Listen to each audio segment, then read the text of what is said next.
nobody profits from destruction. The universe began with the Big Bang, a single immense explosion that created matter, light and space itself. From that chaos came galaxies, stars and eventually life. It was a burst that built the universe, not one that destroyed it. But ever since, smaller explosions, the supernovas, the cosmic collisions, have been necessary only to recycle matter, not to profit from destruction.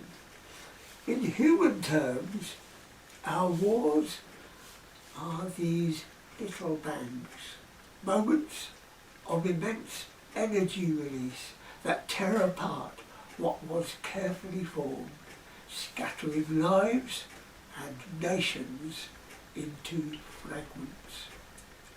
War, like a collapsing star, consumes everything around it.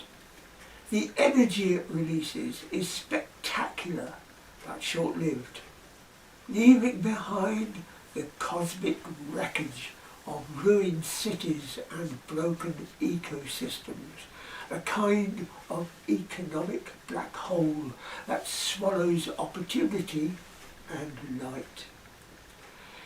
No wealth emerges from it, only the illusion of motion and growth, while the gravity of loss deepens.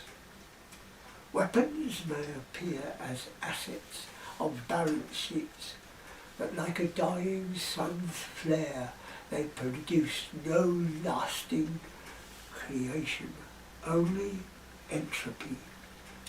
In science, a capital asset would be something like a star.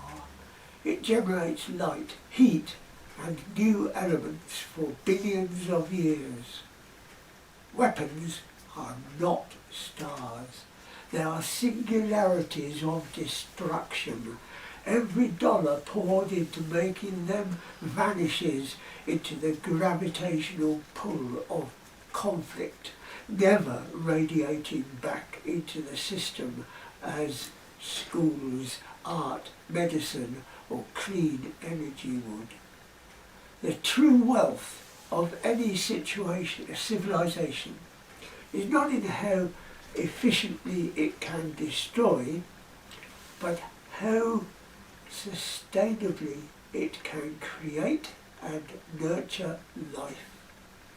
If the Big Bang was creation's masterpiece, then our duty is to honour that origin, to expand, not to implode.